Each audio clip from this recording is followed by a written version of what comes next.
नमस्कार, मैं मनीष आप सभी के बीच में हूँ। और क्या ग्रहण लग गया है इस देश को, क्या मुसीबत है, क्या यह राजनीति है, क्या किसी की नजर लग गई है इस देश को कि जो भी विरोध में हो या किसी भी प्रकार से किसी उद्देश्य की पूर्ति के लिए असहमति देता हो, यह सभी लोग प्लेन क्रैश में मारे जाते हैं। यह राजनीति का ऐसा घिनौना तस्वीर शायद दुनिया में किसी के सामने नहीं आता हो, किसी देश में यह परिस्थिति नहीं आती हो। अनायास ही जब आप बात करेंगे कि शरद पवार के भतीजे अजीत पवार की आज सुबह दुर्घटनाग्रस्त हो गई उनका विमान, तो ऐसा कोई नहीं होगा। और लगभग लोगों के मुंह से यही सुनने को मिला पूरे दिन में कि क्या यह राजनीति है। गुजरात के मुख्यमंत्री कुछ दिन पहले विजय रूपानी की भी विमान दुर्घटना में मृत्यु हो गई और भारत के प्रथम सीडीएस बिपिन रावत भी इसी विमान दुर्घटना के शिकार हुए। लेकिन आप यह देखिए कि इतना लंबा चौड़ा दौरा करने वाले, विश्व स्तर पे घूमने वाले भारत के प्रधानमंत्री नरेंद्र मोदी का कभी प्लेन में खरोच तक नहीं आता है, कभी किसी बात की जानकारी नहीं आती है। अमित शाह इतने दौरे करते हैं, अमित शाह की गाड़ियों में, उनके प्लेन में कहीं खरोच नहीं आता है, कोई बात नहीं आती है। यानी कि भारत सरकार का सारा संपत्ति, धन संपत्ति, सारी ताकत भारत के प्रधानमंत्री नरेंद्र मोदी अपने में निहित करके बैठे हुए हैं, अमित शाह को देकर बैठे हुए हैं और दोनों मिलकर अपनी अपनी सुरक्षा, सौहार्द, अपने लिए संपत्ति बनाना, अपने लिए ताकत और बढ़ाना, इसी में लगे हुए हैं। और भारत का सीडीएस, प्रथम सीडीएस थे बिपिन रावत, और उनकी मृत्यु हो जाती है, वह भी विमान दुर्घटना में। दो मुख्यमंत्री और सैकड़ों लोग मारे गए या मार दिए गए। किसी बड़ी बड़ी घटनाओं को छुपाने के लिए ऐसी घटनाएं हो रही हैं। 70,000 करोड़ का अपराधी अजीत पवार, भारत के प्रधानमंत्री नरेंद्र मोदी ने ही कहा था। अब तो वसूली से गए, वो पैसा कहां गया, क्योंकि वो तो बेईमान थे नहीं। अजीत पवार बेईमान तो थे नहीं, भारत के प्रधानमंत्री नरेंद्र मोदी के वॉशिंग मशीन में ऐसा धोया गया कि उप मुख्यमंत्री का पद मिला और आज दुनिया छोड़कर चले गए। इसलिए चले गए क्योंकि अभी वहां के महानगर पालिका के चुनाव में जो हुआ और वहां जो सिस्टम तैयार होना था, उसमें शरद पवार के भतीजे अजीत पवार की भूमिका महत्वपूर्ण दिखाई देने लगी थी। मैं आरोप नहीं लगा रहा हूं, यह मेरा काम नहीं है, लेकिन इस देश की परिस्थितियों को अगर आप देखेंगे तो सभी के जुबान पे एक ही बात आता है कि ऐसी कौन सी परिस्थिति बन जाती है कि जो भी राजनीतिक रूप से मजबूत दिखने लगता है किसी भी अन्य दल में या खुद के भी दल में, वह अचानक सड़क दुर्घटनाओं में का शिकार हो जाता है। कहीं कोई बिजनेसमैन सड़क दुर्घटना में गायब हो जाते हैं, कहीं राजनेता गायब हो जाते हैं, कहीं एरोप्लेन ही गायब हो जाता है। विमान दुर्घटनाओं की संख्या इतनी बढ़ गई है, जबकि भारत के प्रधानमंत्री नरेंद्र मोदी और अमित शाह का प्लेन के बारे में आपने कभी कोई खबर नहीं सुनी होगी।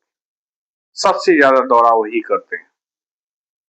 एक महाराष्ट्र जैसे राज्य के उप मुख्यमंत्री अजीत पवार का हेलीकॉप्टर किस आधार पर, किस तरीके से, अगर टेक्निकल कोई गड़बड़ी हुई तो इसके लिए जिम्मेवार कौन है?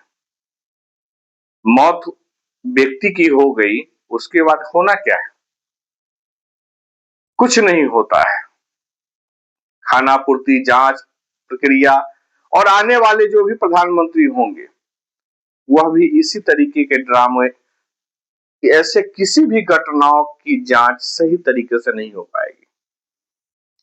इस देश में कई प्रधानमंत्री की हत्या हो गई और कई के संदेहास्पद मौत हो गई, जिसमें लाल बहादुर शास्त्री हो, इंदिरा गांधी हो, राजीव गांधी हो, लेकिन किसी की हत्या का आज तक सुराग नहीं मिला, किसी की सही जांच, और किसी को इस सभी चीजों के लिए जिम्मेवार नहीं ठहराया गया।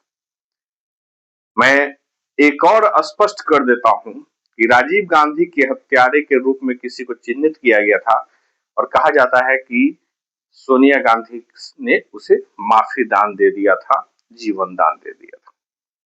ऐसा लेकिन भारत के संविधान में ऐसा कौन सी प्रक्रिया है कि लोगों की हत्या हो जाती है, लोगों के साथ दुर्व्यवहार हो जाता है, लोगों की जिंदगी खराब हो जाती है और कोई माफ कर दिया तो वह केस खत्म हो जाता है? क्या यही संवैधानिक संरचना है कि आप मुकदमा भी करे, वो परिवार करेगा तो मुकदमा होगा? अगर आवेदन नहीं आया थाना प्रभारी के पास, हत्या हो जाए, गोली चल गया, बारूद चल गया, तोप चल जाए, लेकिन भारत के संविधान के तहत थाना प्रभारी एफआईआर नहीं करते, किसी न किसी रिश्तेदार को ही मूर्ते हैं और केस लड़ने की जो जिम्मेवारी है वो थाना का नहीं है, भारत के कानून का नहीं है। सारी की सारी जवाबदेही जिस परिवार में घटना हुई उसकी हो जाती है। घटनाएं होती रहती है, घटनाएं के नाम पर, टेक्नोलॉजी के नाम पर, तकनीकी खराबी के नाम पर एक लाइन में सारी कहानी खत्म हो जाती है।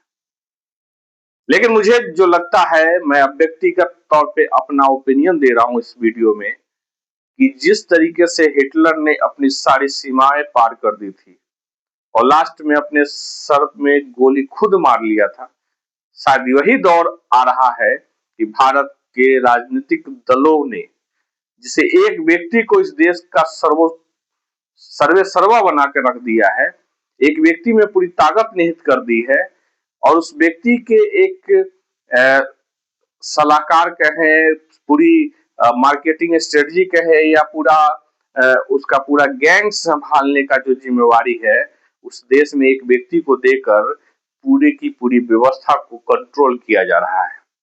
लोगों की जिंदगी के साथ खिलवाड़ हो रहा है, विभिन्न प्रकार की योजनाओं के साथ तोड़ा जाता है, नहीं तो कहीं न कहीं क्रैश हो जाता है, सड़क दुर्घटना हो जाती है, या जीवन में किसी तरीके से एक मामूली केस मुकदमा करके जिंदगी बर्बाद कर दी जाती है।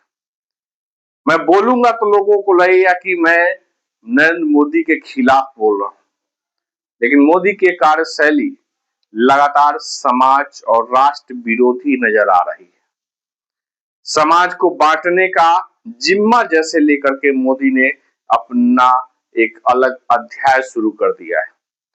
2014 से लेकर 2022 तक, 23 तक ऐसा लग रहा था कि मोदी हिंदू और हिंदुत्व को लेकर के चल रहे हैं, लेकिन 2023 से ही यूजीसी प्रकरण शुरू किया और उसके बाद धीरे धीरे अब यूजीसी लागू करके देश में पूरे हिंदू समाज को बांटने का काम किया, समाज में द्वेष पैदा करने का काम किया, समाज को टुकड़े टुकड़े गैंग की तरह बांटने का काम करने का जो नरेंद्र मोदी के नेतृत्व में हुआ है, वह बहुत ही दुर्भाग्यपूर्ण। भारतीय समाज हमेशा से राष्ट्रवादिता के साथ बढ़ी है, समाजवादी विचारधाराओं के साथ बढ़ा है और समाज को एकजुट रखकर समाज के निर्माण के साथ राष्ट्र की मजबूती और निर्माण का काम किया है। लेकिन आज समाज पूर्ण रूपेण बट गया है, समाज के अंदर अराजकता फैल गई है। आप सोशल मीडिया हो या जमीनी स्तर पर जाकर देखेंगे तो बहुत ही ज्यादा आक्रोशित होकर लोग आपस में संबंध अच्छे नहीं रख रहे हैं और भारत का प्रधानमंत्री मौज में है, लोगों की जिंदगी छीन रहा है और उसे कोई शर्म नहीं है कि हम कर क्या रहे हैं। यह जिम्मेवारी है कि देश के राष्ट्राध्यक्ष की, जो इस देश का मालिक बन गया है। एक जिम्मेवारी होती है प्रधानमंत्री पद पर बैठे हुए लोगों की, कि वह समाज को, राष्ट्र को एक बेहतर दिशा दे। लेकिन भारत का प्रधानमंत्री अमेरिका और ब्रिटिश हुकूमत के अधीन, जिससे लगता है कि आज गुलामी की जंजीरों में खुद को जकड़ लिया है। और इसका परिणाम है कि भारत के छोटे छोटे से बड़े स्तरों पे खिलवाड़ शुरू हो गया है। हर स्तर पर आप देखेंगे कि किस प्रकार से लोगों की जिंदगी के साथ खेला जा रहा है। तो मेरा बस यहीं पे आज का वीडियो समाप्त करता हूं और फिर मैं अगली वीडियो में आता हूं। आप इस विषय को लेकर के गंभीरता से सोचिएगा। भारत का प्रधानमंत्री अब बूढ़ा हो गया है और उसके बूढ़ेपन का शिकार अब भारत की जनता हो रही है। अब जितनी जल्दी हो सके भारत के प्रधानमंत्री नरेंद्र मोदी की विदाई हो, सुखद विदाई हो जाए तो ज्यादा अच्छा है। नहीं तो आपराधिक रिकॉर्डों का अगर छानबीन किसी प्रधानमंत्री ने आकर कर दिया तो बहुत मुश्किल में भारत के प्रधानमंत्री नरेंद्र मोदी हो जाएंगे। इस पर ध्यान रखिए। आप सभी का शुक्रिया और धन्यवाद।